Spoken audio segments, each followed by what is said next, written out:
bahwa kalau gereja tidak mempersiapkan ruang, maka gereja justru membuka ruang-ruang yang lebih kotor di luar. Bapak Ren, ini sesungguhnya pengakuan dosa. Jadi dan kita tidak boleh malu untuk mengaku dosa.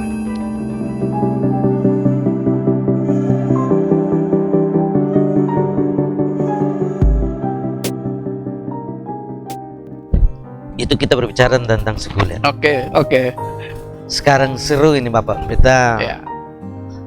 Apakah premodernisme, politik premodernisme itu ada di Gemit? Dan sejak kapan itu dimainkan menurut Bapak? Iya, Bapak Ren, ini sesungguhnya pengakuan dosa. Ya, jadi dan kita tidak boleh malu untuk mengaku dosa. Saya suka kemarin ada satu postingan terkait dengan bacaan tentang Simon Petrus tuh. Salah seorang teman pendeta Finibria itu dia menulis tentang Simon Petrus yang ditemukan kembali pada titik nol, titik nadir, dan dia ditemukan kembali supaya dia menemukan jalan pulang. Bagi saya itu refleksi yang bagi saya luar biasa ya. Mama pendeta Vini sempat taruh di status Facebook itu. Yang pertama kita bisa lihat itu secara historis. Praktik primordialisme itu Bapak Ren sesungguhnya sudah terjadi bermasa lalu, berabad-abad yang lalu. Kita ingat dalam gereja itu ada banyak aliran. Ya. Ada gereja aliran Anglikan, Metodis, Lutheran, dan lain sebagainya. Itu sesungguhnya itu menunjukkan ciri-ciri primordialisme. Nah, ketika gereja-gereja ini ada dalam proses penginjilan, sampai di Indonesia saja, itu sangat kelihatan juga Bapak Rens. Kita lihat itu ada gereja-gereja, misalnya gereja Kristen Jawa, Ya, kemudian gereja GPM, gereja Kristen Manado, HKBP, gereja Kristen Minahasa. Tidak lupa juga misalnya gereja Kristen Sumba, gereja Masih Injil di Timor. Itu sesungguhnya memperlihatkan bahwa kita proses primordialisme itu sudah cukup panjang berjalan. Benar. Ya. Kenapa dia terus berjalan, Bapak Rens? Yang pertama, kita sulit keluar dari identitas bawaan kita, dan identitas itulah yang kemudian kita tonjolkan.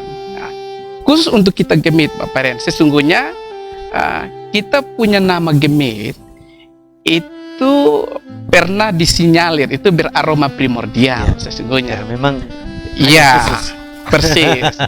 Namun sesungguhnya istilah nama Gemit yang dipakai itu dia menunjukkan bahwa ada daerah-daerah yang dulu pernah dikuasai oleh Belanda. Ada semacam nilai historis. Iya, nilai historis. Jadi ada pulau-pulau yang ada dalam wilayah bersama, dan dalam pulau-pulau itu sesungguhnya ada suku-suku. Jadi nama Gemit sesungguhnya merujuk pada pulau-pulau yang ada sebagai sebuah kesatuan yang dalamnya ada suku-suku. Tidak mengerucut pada misalnya pada suku-suku tertentu. Karena dalam Gemit sendiri saja, sekalipun dia gereja Masih Injil di Timor, tapi kita kaya dengan banyak suku di sana, sangat heterogen. Karena itu kalau orang bilang Gemit itu homogen, saya bilang tidak. Gemit justru sangat heterogen. Saya kira itu dia punya nilai historisnya itu. Ya.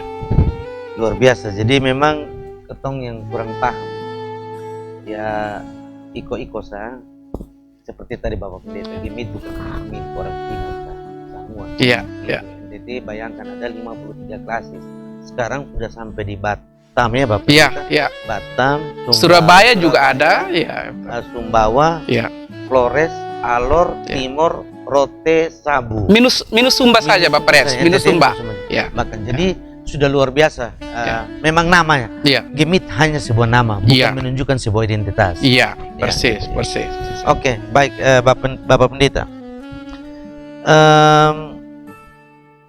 Kalau mau jujur, kira-kira dalam bentuk apa saja bentuk politik primordial dalam gereja? Oh ya, Bapak Pres, ini sepertinya ngiri-ngiri sedap. Kalau kita omong praktek primordial dalam gereja, bentuk-bentuk. Yang pertama, saya ingin untuk kita sedikit flashback ke belakang itu.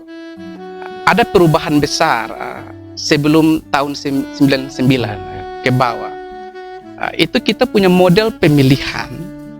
Itu dia tidak tertutup, dia tidak terbuka. Tapi saya lebih suka menyebut semi tertutup. Karena saat proses pemilihan itu para ketua-ketua klasis itu duduk bersama, berembuk, kemudian melihat figur-figur dari semua entitas yang ada di Gemit. Kemudian dibuat keseimbangan. Apakah si A bisa bekerja sama dengan si B? Kemudian di tingkat emosional seperti apa? Dari sini kemudian para KMK itu menghubungi orang tersebut untuk meminta kesediaan. Jadi tidak terlampau sulit. Tapi ada yang berbeda ketika 99, perubahan tata gereja yang pertama, perubahan pertama. Ya, dengan memakai prinsip demokrasi, maka pemilihan kita menjadi begitu terbuka. Jadi prosesnya itu mulai dari bawah, dari jemaat, kemudian dari lingkup kelas. Penjaringan, jadi mulai jaring dari tingkat basis. Persis, sampai di sinode. Nah, ternyata dalam proses berjalan Bapak Rens, itu justru ikatan-ikatan primordial kita menguat di situ. Betul, betul. Karena masing-masing orang, pendeta atau kelompok-kelompok lain itu punya kepentingan-kepentingan tertentu. Pilih sudah ada dalam tidak terlalu banyak Bapak Rens.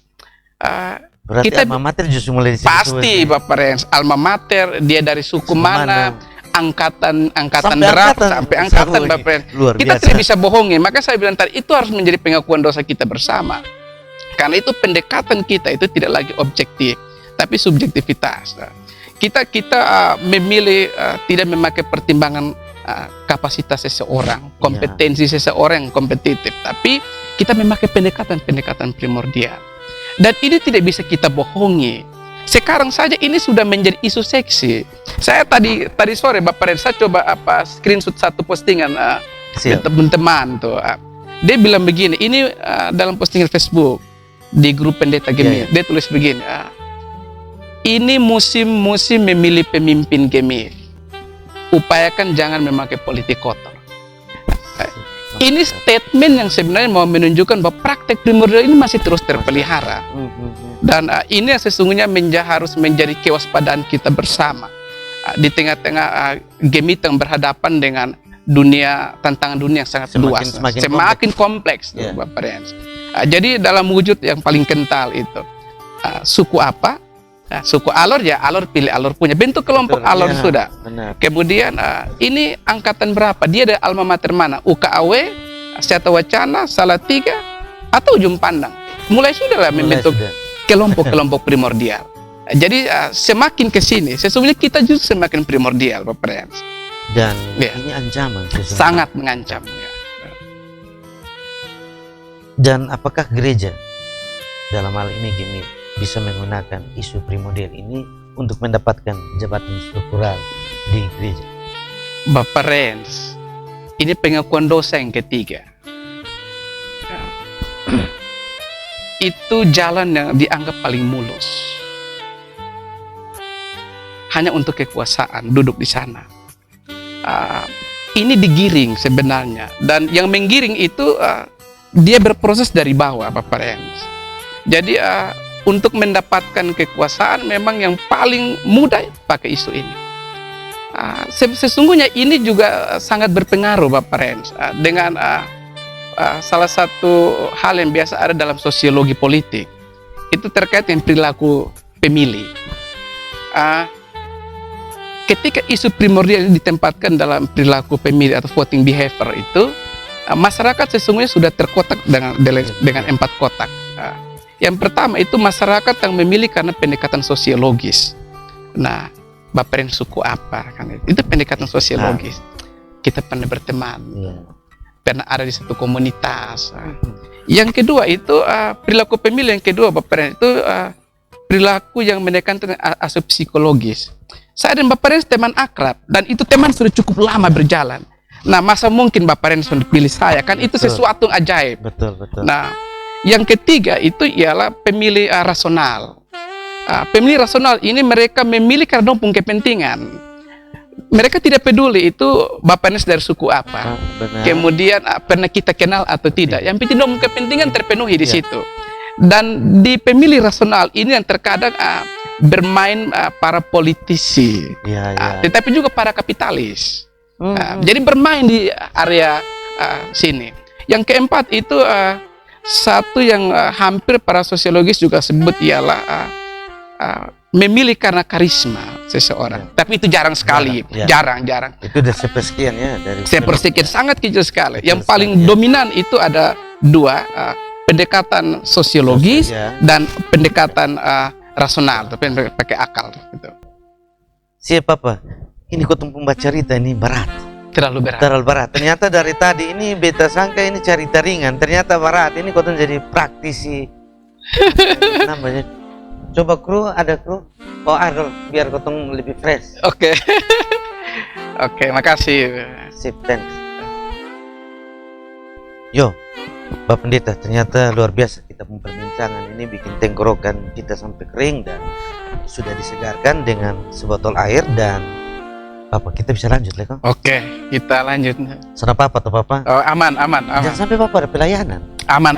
Free ini hari ini. Free. Wah, sudah biar kupas tuntas. Kita ini hari mau dapat pencerahan dari sudut pandang teologi untuk kotong-kotong yang awam sekali dalam hal politik, primordial dan gereja. Jadi biar kotong bisa bercerita. Jangan marah Papa, kita waktu sedikit. Siap. Nah, tadi kotong sudah sampai di apakah politik primordial ini dipakai untuk mendapatkan jabatan tertentu di gereja. Dan yang beta mau tanyakan, seperti apa praktek primordial itu di gereja? Minta maaf, ini beta ke semakin lama semakin galing. Tadi mungkin pakai bisikan, sekarang pakai ekskavator mulai agak Bapak Ren, kita harus jujur. Memang membuka aib itu sesuatu yang tidak enak. Kesannya sangat memalukan. Tapi justru itu kita bisa berpulih dari sana dengan berupaya untuk menyelesaikan persoalan diri sendiri, sehingga orang lain bisa berkata. Gereja itu seperti dalam etalase. Jadi segala sesuatu yang gereja lakukan itu akan dilihat oleh banyak orang. Memang dalam bentuk-bentuk yang dipakai selama ini itu biasa dia mulai dari bawah. Di lingkup jemaat tidak terlampau terasa, tapi dia mulai masuk ke lingkup tengah, lingkup klasis itu terkadang mulai melobi. Apa tunggu Bapak, kami waktu mau jadi penatua di Aken saya justru mulai ada lobi Bapak. Oh iya, apalagi yang lingkup lebih atas, Bapak, itu lobinya lebih hebat. Kita juga tidak bisa pungkiri itu ada tim sukses yang memang secara sadar dibentuk, tapi juga dia mengalir begitu saja karena pendekatan-pendekatan perilaku pemilih tadi. Lobi-lobi, kemudian tim-tim sukses, karena itu ada yang bilang sudah jangan bentuk tim sukses, tapi tim doa lebih kuat. Tapi realitas tidak bisa kita pungkiri bahwa proses-proses ini mulai berjalan, dan itu tidak saya sampai berhenti di lingkup tengah. Tapi dia juga berangkat sampai pada hari pelaksanaan. Dan itu lobinya lebih kuat lagi, lebih kencang lagi Bapak Rens. Karena itu coba Bapak Rens pernah ada dalam sebuah persidangan sinode yang begitu besar. Mayoritas yang pergi itu kecil sekali persennya yang berdiskusi tentang apa yang harus gereja buat. Tapi mayoritas at least itu akan berdiskusi tentang siapa yang pimpin ini gemit. Beta pernah di Paulus. Kebetulan 2019 kemarin. Kebetulan pas acara keluarga di Kupang, jadi pas ini beta coba mampir. Dan ternyata memang trending topiknya siapa pemimpin gemit ke depan. Beta sonde tanya, beta sonde dengar yang lebih banyak diskusi di luar, bukan di dalam ruangannya, di luar. Bukannya berbicara tentang jemaat ini lapar kok, kenyang kok, dong aman-aman kok, atau ada lagi digergoti oleh orang-orang lain. Tapi lebih banyak itu memang, wih Karmana, ini harus masuk. Dan ingat, kalau begini maka begini. Bahkan ada salah satu, ada yang beta dapat dengar bilang pengampunan kemarin. Kan overtime atau apa, betul kurang mengerti itu. Memang begini Bapak Ren, semua hal bisa terjadi di ruang persidangan.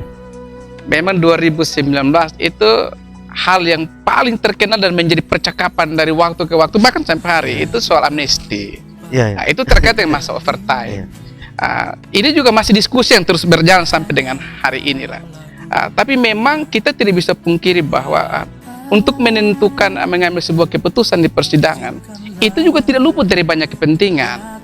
Karena yang hadir di situ ialah mereka yang punya hak suara. Ya. Karena itu apa yang diambil sesungguhnya masih berkait erat dengan saya bisa pimpin kembali atau tidak, saya bisa terpilih atau tidak.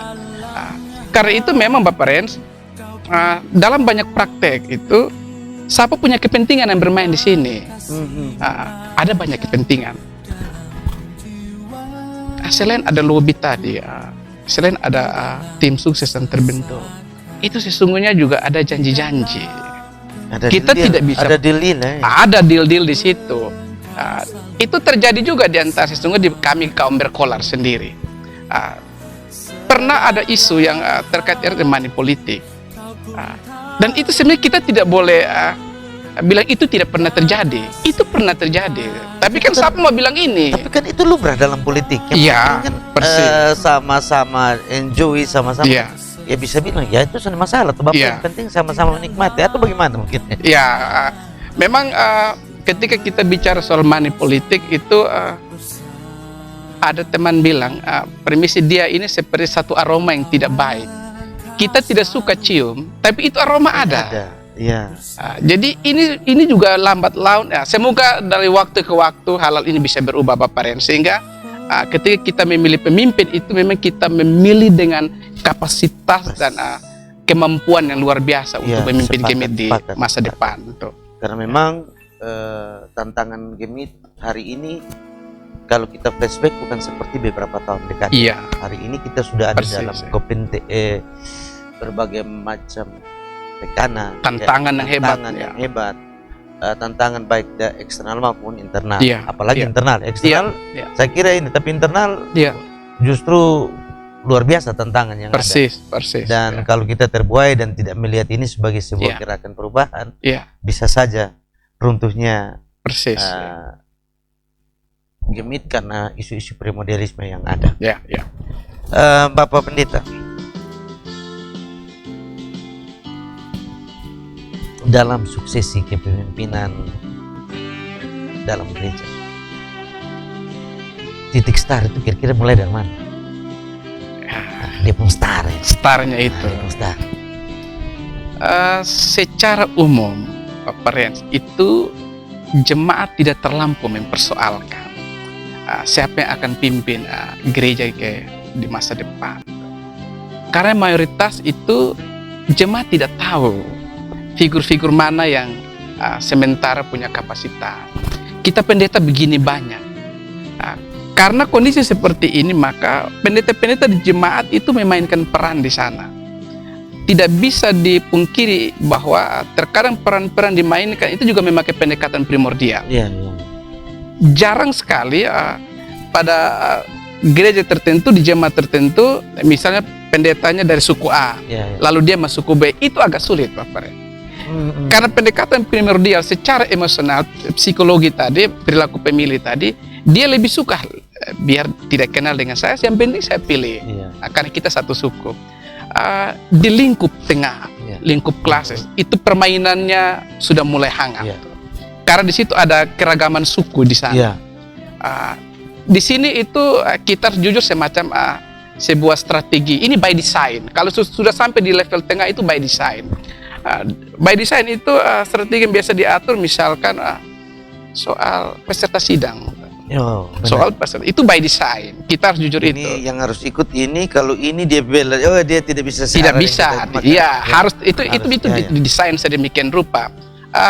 Kemudian ada semacam indoktrinasi bahwa sampai kapanpun kita harus tetap memilih si A. Tapi kan sesungguhnya kita demokrasi kan bebas Bapak Rens. Betul. Sekalipun kita bersepakat, tapi karena nurani saya dia punya kompetensi, saya bisa berubah haluan. Tapi at least di bagian level tengah itu dua hal terjadi. Indoktrinasi dan juga ada deal-deal yang terjadi di sana. Saya kira itu mulainya dari sana. Kalau sampai pada lingkup hari H pelaksanaan Bapak Rens, itu terkadang terang-terangan, baik di dalam maupun di luar, dan itu semua strategi dipakai. Lobby, simbol-simbol primordial dan pendekatan lain dipakai. Semua jejaring, Semua jejaring digunakan. organisasi saya semua dioptimalkan. Iya, dioptimalkan. Istilah itu penting di garis bawahi Bapak Rens ya. Dan ya itu kadang-kadang ya itu pendidikan politik praktis, dan semoga saja Iya. ke depan kita tidak terlena, terbawa dalam politik-politik yang kemudian bergaining politik, will politik yang Iya. terjadi yang kemudian mengakibatkan Iya. Harapan terbesar kita ada di situ. ya ini harapan kita, Iya. harapan kami juga seperti itu. Iya. Dan khususnya jemaat, memang kami tidak tahu dinamika yang ada. Iya. Yang mendesain semua ini kan petinggi dan Iya. elit-elit. Minta maaf, ini sepertinya korek lebih dalam. Iya. Boleh tahu aktor, pemain utama, aktor intelektual dalam praktek primordial di dalam gereja Ya. itu siapa? Sekali lagi Bapak Rens harus punya sebuah kejujuran terlampau penting. Pada umumnya ada dua aktor. Yang pertama itu kami para pemimpin berkolar, kami para pendeta, karena kami punya kepentingan di sana juga. Jadi aktor intelektual yang pertama tidak bisa kita lepaskan dari para pendeta sendiri. Ada kepentingan yang terkait dengan jabatan. Mudah-mudahan saya bisa ada duduk di jabatan tertentu. Yang kedua soal mutasi, Bapak Kemudian Rens. jemaat bisa ada di kelas Ya, yang dekat. dekat dengan kota lah. Dulu saya ingat Bapak Eben pernah membuat dua istilah tuh, gereja mata air dan gereja air mata tuh kan. Itu sesuatu tidak bisa kita pungkiri. Para pendeta punya peran yang cukup besar di sana. Yang kedua juga terkadang itu soal studi. Jadi ada janji-janji di situ dan pendeta punya kepentingan di situ. Yang kedua itu kaum awam, tapi dia terbagi menjadi dua. Satu politisi. Jadi para politisi sesungguhnya juga sesungguhnya bermain di sana. Yang saya bilang tadi dari awal itu ada simbiosis mutualis. Karena Gemit itu cukup besar dari sisi jumlah. Iya, betul. Punya masa yang cukup besar, punya pengaruh yang cukup besar. Karena itu at least jika para politisi ada duduk di sana, maka secara tidak langsung dia semacam dipromosikan Benar. ke publik, ke ruang publik yang lebih luas. Iya, iya. Ada tempat yang Ada bisa tempat bisa dipakai di sana secara sepakat. ya di situ. Tapi itu kan normatif Bapak, karena Iya. posisi jemaat yang kita Iya, ya. Tapi sekali lagi ada simbiosis mutualis di sana. saling Kita menguntungkan. saling menguntungkan di situ. Yang ketiga itu kapitalis, para pebisnis. Gemit ini punya sumber daya yang sangat hebat, sumber daya alam. Gemit ini kaya. Karena itu ada para kapitalis yang bermain untuk mendapat sedikit keuntungan di sana. Entah keuntungan bisnis atau apapun, pengaruh apapun, tapi itu at least yang terjadi ada di sana. ya. Ada di sana. Itu tidak bisa kita Aktor intelektual 3 orang itu tidak bisa kita lepaskan dilepaskan. dalam proses suksesi kepemimpinan. Besar harapan di periode-periode berikut itu tidak lagi kita terjebak dalam hal seperti ini. Saya kira itu harapan yang tadi Bapak Rens Harapannya. pernah bangun bersama. Apalagi kalau misalnya pemimpin kita bukan seorang pendeta, dia seorang profesional yang kemudian secara manajemen dia pakar dalam manajemen, sehingga Bapak Mama Pendeta secara itu pendapat kami. Iya, iya. Secara fungsional bisa melaksanakan tugas kependetaannya untuk pelayanannya lebih maksimum, Iya. tanpa harus berpikir manajemen. Iya, iya. Itu kalau ketemu pemikiran sih. Iya, Tapi ya yang kami pahami memang seorang pendeta itu diperlengkapi bukan hanya kemampuan persis. untuk Persis. mengembala, tetapi juga kemampuan manajerial. Dan Persis. ini kelebihan dari seorang pendeta. Persis. Dan satu harapan kami memang ketika itu yang terjadi, kepentingan primordialisme, kepentingan politik itu yang memang harus dipilah. Iya. Di mana ini, dan saya kira pendidikan politik paling banyak itu seharusnya kami dalam dunia sekuler harus banyak belajar di gereja. Persis, ya. Konteksnya itu, Bapak, apakah politik primordial yang sekarang masih relevan? Ini tadi beta umpan sedikit, sekarang beta tanya kembali, Iya, Bapak. iya. Masih relevankah? Bagi saya tidak relevan. Alasannya ialah Gemit di masa depan, bahkan masa kini saja itu sudah diperhadapkan dengan tantangan yang besar. Gemit ke depan itu dia akan semakin heterogen. Yang kedua itu Gemit diperhadapkan dengan kemajuan yang begitu pesat. Kita tidak lagi diuntungkan dengan memakai politik primordial hanya untuk duduk di situ. Iya, iya. Karena tantangan Gemit, kita harus akui bahwa kompetensi seseorang, kapasitas diri seseorang, itu sesungguhnya harus menjadi dasar yang kuat untuk kita memilih. Tidak saja soal kekayaan intelektual, kemampuan intelektual, tapi seseorang punya kapasitas kehambaan. Dia punya kapasitas kehidupan moral yang sangat baik, kehidupan spiritual yang sangat baik. Dia juga pemimpin yang baik, dia juga seorang manajer yang baik. Tapi jangan lupa Bapak Rens, pemimpin yang akan kita pilih juga itu pemimpin harus melek teknologi, karena ini eranya kita. Betul Bapak. Nah, bagaimana mungkin kita memilih seorang pemimpin dia tidak melek teknologi? Sekarang saja tantangan terbesar kita sederhana Bapak Ren. Terkadang orang memperdebatkan bahwa studi itu tidak penting atau strata itu tidak penting. Tapi buktinya sekarang orang sangat butuh itu. Saya tadi teman memposting di Facebook, dia bersama dengan para pemimpin kita ada di satu pertemuan di Jakarta, pertemuan para pemimpin gereja se-Asia di Jakarta. Dia mengakui ternyata kita harus belajar. Karena ketika kita dalam komunitas yang lebih luas, apalagi itu komunitas yang berinteraksi dengan negara lain, mau tidak mau penguasaan segala hal harus kita miliki, harus pengembangan sumber daya manusia. Persis, ya. Apalagi sekarang isu gender itu menjadi ini, terus LGBT ini menjadi tantangan besar ini. Persis. Dan bagaimana pemimpin-pemimpin kita kemudian melihat ini dari sudut pandang Alkitab, apakah LGBT diterimkah atau LGBT ditolak. Tahun kemarin beberapa tahun yang lalu kan Gemit sempat berdinamika untuk itu. Nah ini kan kita perlu Bapak Mama Pendeta yang punya pemahaman, kemampuan, kapasitas sumber daya manusia yang cukup untuk ketika itu bisa mengkajinya. Persis Bapak Rens. Yang berikut, apa pesan moral dan iman atau semacam pesan kenabian terkait praktik primordial di dalam gereja itu? Yang pertama itu kita harus sadari siapa yang kita layani. Itu poin paling kuat yang harus ada di benak dan hati nurani setiap pemimpin.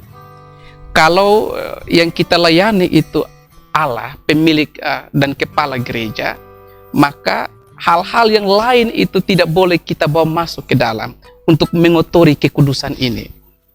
Karena itu memang ketika kita mengerucut pada Allah yang kita layani, maka sesungguhnya kita hanyalah hamba. Kita hanyalah alat terkecil yang Tuhan mau pakai bagi pekerjaan pelayanan, bagi kemuliaan nama Tuhan. Sesungguhnya harus kita sadari sejak awal bahwa kita ini hanya sebongkah tanah yang diberi nafas hidup, diberi arti, diberi makna. Karena itu hal-hal lain di luar itu sesungguhnya jangan kita pakai bagi proses suksesi kepemimpinan kita di masa depan.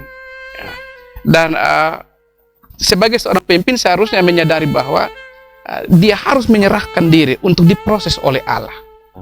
Sebagai respon dan tanda syukur dia atas apa yang sudah Allah mau untuk dia berproses dan diperlengkapi, maka proses belajar harus dimulai dari diri. Karena tidak bisa ketika Allah memproses kita lalu kita menjadi pasif. Justru dengan kita merespon, mensyukuri itu, kita mulai belajar dan terus belajar. Dan ini proses yang tidak akan pernah berhenti. Sebagai seorang pemimpin dalam gereja itu sampai kapanpun proses belajar tidak akan pernah berhenti. Hanya sampai Tuhan panggil saya Bapak. Kita sampai di situ ya, itu kita berhenti semua di situ Bapak. Jadi memang kepada siapa kita melayani itu yang persis.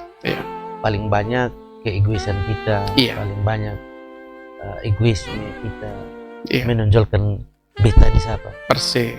Sehingga Solidio Gloria lenyap. Benar. Gitu. Dan ini menjadi catatan penting. Bapak Pendeta saja, bukan untuk Gemit, tapi untuk kami, anak-anak muda, orang-orang dalam setiap talenta yang sudah Tuhan berikan, baik itu dalam pekerjaan apapun, dunia politik. Layanilah. Kita bukan melayani siapa, tapi kita melayani Tuhan. Artinya, kalau kita adalah alat yang dipakai Tuhan, maka selayaknya kita tahu diri. Persis, Bapak Rens. Segala yang kita lakukan untuk hormat dan kemuliaan nama Tuhan. saya tambah Bapak Ren, praktisnya ialah kita tidak lagi melayani suku apa, Betul. alma mater apa, Betul. angkatan berapa, tapi yang kita layani ialah kemuliaan Tuhan. Amin. Jemaat yang ada di tangan kita itu sesungguhnya Allah mempercayakan kepada kita. Nah, kalau Allah sudah percayakan kepada kita, kita jaga kepercayaan itu dengan sangat baik. Itu pesan moral yang penting Luar biasa, untuk betul. disampaikan. Luar biasa. Yang terakhir, Bapak Pendeta, Klasis Soe Timor akan melaksanakan Pekan Iman Ya. dari tanggal 2 sampai dengan tanggal 7 Juni yang akan datang. Ya. Ya, adakah korelasi tema ini yang kita bicarakan ini dengan kegiatan Pekan Iman Klasis Soe Timor? Seberapa pentingkah tema ini untuk jemaat-jemaat kita? Yang pertama ini momentum. Apa yang terjadi di Klasis Soe Timor ini momentum yang sangat berharga karena merupakan buah dari pergumulan bersama terkait dengan salah satu program yang ada di bagian koinonia. Itu memang dirumuskan, dikemas dengan sangat baik agar melalui Piksot ini itu ada tali persekutuan yang kembali diikatkan secara kuat, baik itu antar jemaat, kemudian antar denominasi, kemudian antar lembaga, antar komunitas, dan lingkup yang lebih luas. Jadi kekuatan persekutuan itu yang mau dijaga oleh Piksot dalam kegiatan ini. Saya kira itu. Artinya secara khusus memang korelasinya memang memutus sedikit ada warna baru. Modelisme kalau hanya untuk Soe Timur, maka hari ini terbuka untuk semua dan ini heterogensi yang ada. Gitu ya, Pak. Yang kedua, Bapak Rens, primordialisme itu tantangan kita. Karena itu jangan sampai praktik primordial ini dia merusak persekutuan kita sebagai umat yang percaya. Sesungguhnya kita akan kuat sekali jika kita punya kekuatan persekutuan itu mengelola primordialisme secara sehat, agar tantangan-tantangan yang akan kita hadapi, baik tantangan internal maupun tantangan itu setidaknya kita dapat minimalisir secara baik. Yang berikut memang sekali lagi tadi saya bilang kita hanya bongkahan tanah. Karena itu kita harus menyadari siapa kita. Kita tidak lebih dari sang pemberi tugas ini. Mari kita hormati sang pemberi dengan kita ada dalam proses kepemimpinan yang sehat. Tidak lagi memakai isu-isu murahan begini. Bagi saya ini isu-isu sempit. Ini isu-isu tidak berkelas sesungguhnya, Bapak Rens. Orang ada yang sebut lebih ekstrim, ini isu sampah yang tidak punya nilai. Tapi bagi kalangan kami itu sampah sekali dan tidak punya nilai apa-apa. Dan karena itu yang terakhir relevansinya ialah melalui Piksot ini sesungguhnya kita sementara membuat kultur baru, kultur berdiskusi tentang politik, kultur berdiskusi tentang primordialisme baik dalam gereja maupun di dunia sekuler. Di situ ternyata ini menjadi kebutuhan bersama. Dan ini harus menjadi kebiasaan kita. Kalau kebiasaan kita bangun, maka tidak salah, kita akan membentuk peradaban baru. Peradaban literasi, peradaban berdiskusi, peradaban edukasi yang sangat baik bagi jemaat-jemaat Gemit secara keseluruhan. Tapi yang paling terakhir, kemuliaan nama Tuhan harus lebih kita junjung tinggi di sana. Saya kira itu. Baik. Terima kasih Pak Pendeta, luar biasa. Terima kasih. Dan yang sederhana lagi, ini memang satu kadang-kadang terjadi di masyarakat kita, ikatan emosional primordialisme. Beta dan Bapak Pendeta di ini gereja sudah cocok. Beta karena beta ini apa dia usif, beta meo atau beta apalah di ini kampung, maka beta ciptakan sebetulnya berdiri gereja baru lah. Hanya karena itu sebenarnya awal mulanya dari isu primordial. Jadi kita mulai terpecah belah dengan isu primordial, dengan mendirikan gereja baru karena keinginan, bukan karena kebutuhan. Saya kira ini juga menjadi satu pesan. Persis. Karena banyak, kita harus akui bahwa sekarang ini banyak gereja-gereja, bukan gereja tapi gereja Gemit, banyak gereja bertumbuh bukan karena kebutuhan, tapi karena keinginan. Dan terkait dengan hal itu memang gereja harus meresponi secara sehat, secara positif, membangun strategi-strategi yang lebih sehat. agar persekutuan tetap terjaga dan tidak ada ruang bagi gereja-gereja lain Ya. yang mau merampas Merampas. kitab domba. Saya kira itu harus responi secara positif, Pak. Ya. Belajar dari apa yang kekurangan kita miliki, dan dari kekurangan itu kita berbenah bersama. Sepakat. Dan itulah Bapak Saudara semua, malam ini atau hari ini kita bisa bercerita banyak tentang politik dan primodelisme dalam gereja. Dan kalau gereja berani membuka diri, ini bisa membedah. Gereja membedah dirinya sendiri. Ya. Ini bongkar ini. Gereja membuka semua yang terjadi. Peristiwa-peristiwa atau kejadian-kejadian yang dilakoni oleh gereja, baik itu secara dari sudut pandang politik, dari sudut pandang primodelisme, ini terjadi. Dan bagaimana kita yang ada di luar sana, yang kemudian kita berleha-leha, kita ongkang-ongkang kaki dan mau belajar, dan yang jelas kita semua penuh dengan kekurangan. Mari kita merefleksi diri kita. Jikalau kita masih ada dalam dunia primodelisme, kita masih dalam politik-politik kotor, mari kita berbenah untuk TTS, untuk gereja yang lebih baik, dan yang jelas untuk hormat dan kemuliaan nama Tuhan. Amin. Terima kasih Bapak Pendeta. Terima kasih, Pak Brens. Terima kasih. Sekiranya di waktu-waktu yang berikut kita bisa baku ketemu, kita bahas topik yang lebih enak.